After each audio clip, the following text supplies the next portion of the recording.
Bienvenidos al programa número 18 de Economía en Breve, correspondiente al 27 de febrero del 2017. Mi nombre es Mario Correa y esto es lo más relevante del acontecer económico en la semana. La frase de la semana, que es muy apropiada para lo que se observa en la nueva administración de los Estados Unidos, es del periodista estadounidense Henry L. Mencken. La democracia es el arte y la ciencia de manejar el circo desde la jaula de los changos.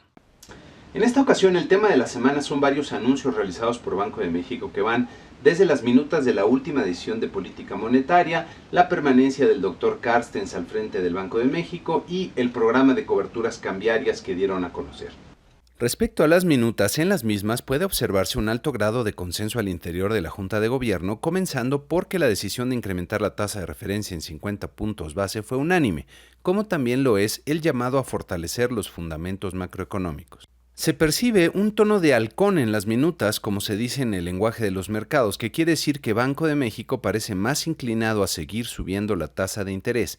Entre los puntos destacables están el principal reto que identifica la Junta de Gobierno, que es mantener ancladas las expectativas de inflación de mediano y largo plazo. Hubo también algunas opiniones no mayoritarias que vale la pena comentar, comenzando por el llamado a evaluar la conveniencia de acciones fiscales adicionales para fortalecer las finanzas públicas, así como la advertencia de que podría bajarse la calificación de la deuda soberana de nuestro país. Por último, el señalamiento que resulta indispensable una respuesta fuerte de la política monetaria para evitar mayores costos en el futuro en términos de crecimiento económico. Miren, afortunadamente Banco de México está actuando con prudencia y con presteza para afianzar los llamados fundamentales macroeconómicos del país. Ante el deterioro que hemos tenido en el entorno internacional y la falta de un avance más rápido en el proceso de consolidación fiscal, la política monetaria se convierte en el ancla más importante para la economía. Banco de México tiene que actuar con firmeza y dejar claro que así será. Luego de mucha especulación respecto a quién sería el reemplazo del Dr. Carstens al frente de Banco de México, la semana pasada se anunció oficialmente que a petición del presidente Peña Nieto, el Dr. Carstens accedió a permanecer en el puesto hasta el próximo mes de noviembre. Esta decisión merece varias reflexiones. Para empezar, dado el prestigio internacional que tiene el Dr. Carstens, creo que su permanencia resulta positiva para los inversionistas internacionales y los mercados financieros, sobre todo porque vienen meses complicados con la redefinición de la relación bilateral con Estados Unidos y muchos otros eventos importantes en la economía mundial y los mercados financieros internacionales. Por otro lado, hay que señalar que esta decisión mantiene la incertidumbre interna y podría tomarse como un cuestionamiento a la fortaleza institucional del Banco de México.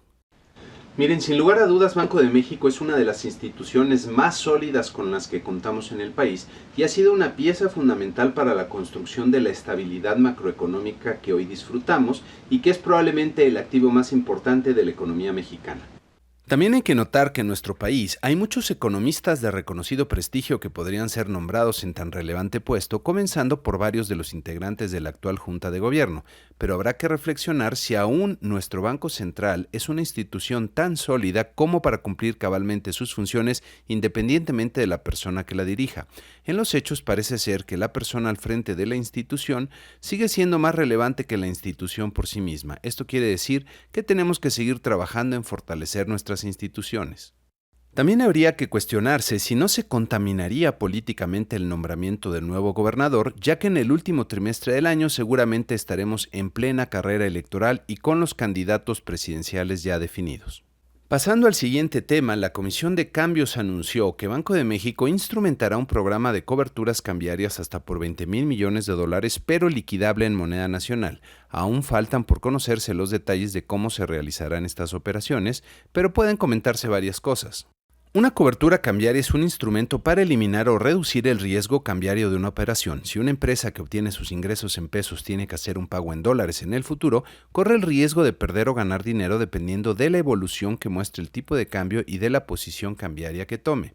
Hay muchas formas de cubrir el riesgo cambiario en los mercados financieros actualmente y tal parece que la forma que tendrán las coberturas de Banxico será de contratos hacia adelante no entregables, o non-deliverable forwards, que tienen la ventaja de que no requerirán del uso de las reservas internacionales. Cabe notar que este tipo de instrumentos usualmente se utilizan para cubrir riesgos de monedas que no son tan líquidas en los mercados o que enfrentan restricciones importantes en su operación, lo que no es el caso del peso mexicano. Este programa parece orientado a mejorar la liquidez en el mercado cambiario nacional, ya que si las empresas pueden cubrirse en pesos sin tener que acudir al mercado cambiario, esto puede ayudar a acotar la volatilidad que se produce internamente. Hay que notar que nuestro tipo de cambio continuará fuertemente influido por los acontecimientos económicos globales y por lo mismo podría seguir mostrando una volatilidad elevada si las cosas se complican, lo que ante la gran cantidad de riesgos que permanecen vigentes en el panorama parece altamente probable.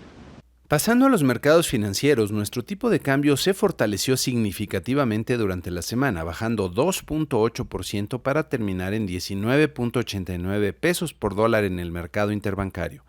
La Bolsa Mexicana de Valores registró una pérdida de 0.25%, muy en línea con el desempeño que mostraron otros mercados accionarios en el mundo.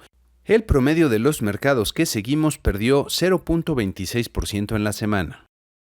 Pasando a Estados Unidos, hay que comenzar por platicar todo lo que pasó en torno al presidente Trump. Para empezar, se generó una gran controversia luego de que, de acuerdo a información de los medios, funcionarios de la Casa Blanca pidieran al FBI hacer algún señalamiento respecto a la investigación sobre los presuntos contactos de miembros del equipo de Trump con oficiales del gobierno ruso, lo que muchos consideran una intromisión sin precedentes en la labor del FBI. Posteriormente, ocurrió otro evento inédito cuando a varios medios les fue negado el acceso a una conferencia de prensa en la Casa Blanca. Para nosotros en México fue especialmente relevante la visita a nuestro país de los secretarios de Estado y de Seguridad Interna, que a pesar de las diferencias que se han hecho evidentes entre los gobiernos, mostraron un tono mucho más amigable y dieron mensajes positivos, como el que no habrían deportaciones masivas de mexicanos y que todo se haría conforme a la ley y sin involucrar al ejército. Por último, otro evento altamente inusual, ya que Trump anunció su decisión de no asistir a la cena que la Casa Blanca ofrece a los corresponsales de los medios el próximo 29 de abril. Es evidente la guerra que Trump trae contra los medios y preocupa que siga señalando a muchos de ellos como enemigos del pueblo.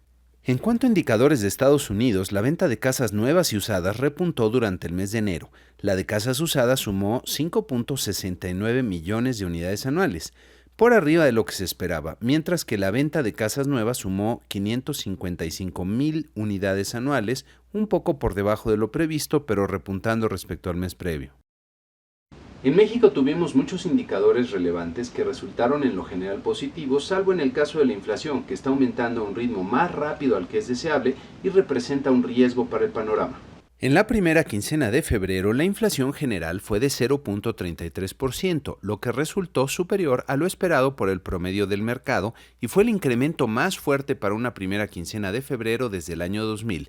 La inflación subyacente, que excluye los componentes que son más volátiles, fue 0.46%, muy por arriba de lo esperado, alcanzando una variación anual de 4.20%, superando el 4% por primera vez desde el 2010.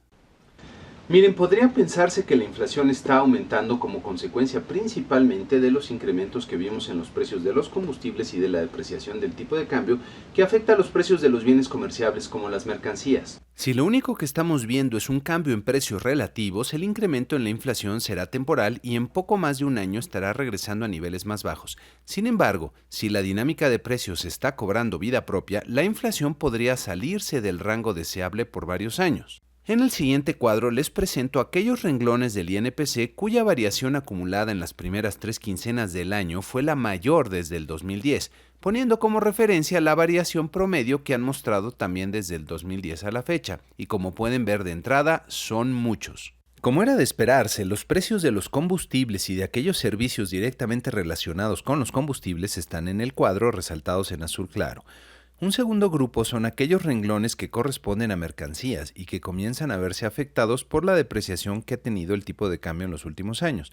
Pero también hay varios servicios que están aumentando rápidamente y que no deberían ser tan sensibles. Por ejemplo, la renta de vivienda, que ha aumentado 0.39% en las primeras 3 quincenas de este año, lo que representa una tasa anualizada de 4.78%, muy por arriba de la meta oficial de Banco de México.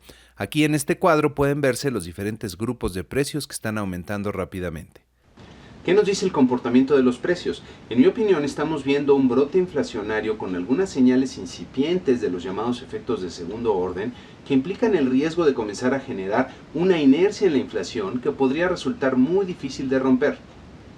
Para evitar que esto ocurra, Banco de México tendrá que estar muy firme en la conducción de la política monetaria, que de hecho es lo que se espera ocurra.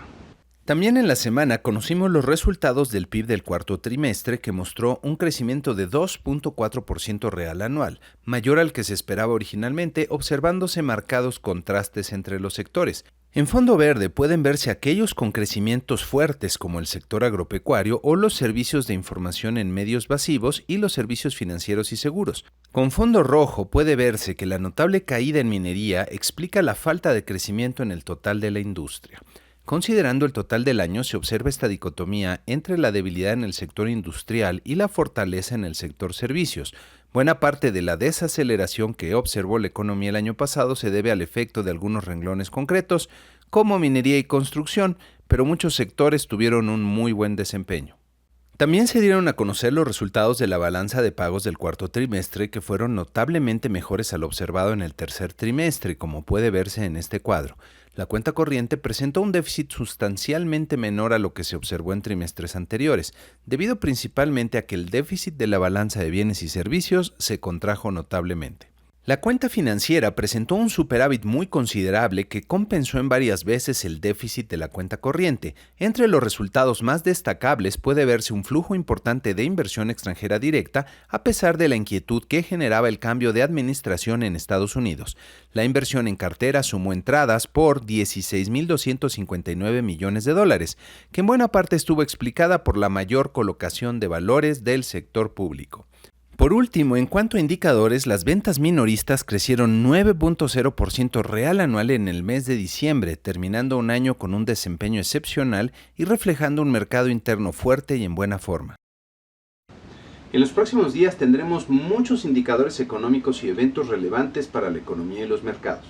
En la semana que inicia habrá que poner atención en Estados Unidos a los datos del PIB del cuarto trimestre y a los índices ISM del Institute of Supply Management del mes de febrero. Para México será especialmente relevante los resultados de balanza comercial del mes de enero, el informe trimestral de Banjico, que es donde presentan la revisión a sus pronósticos, y los resultados de la encuesta de expectativas realizada por Banco de México a los analistas del sector privado. Por último, hay que notar que en marzo habrá varios eventos y temas que serán determinantes para los mercados financieros internacionales, como el aviso formal de la salida de Gran Bretaña de la Unión Europea, las elecciones presidenciales en Holanda, el tema del techo de la deuda pública en Estados Unidos y las decisiones de política monetaria en Estados Unidos y México. Y con esto concluimos este programa número 18 de Economía en Breve, con la invitación a que, si lo consideran útil, se suscriban al canal y lo compartan. Muchas gracias.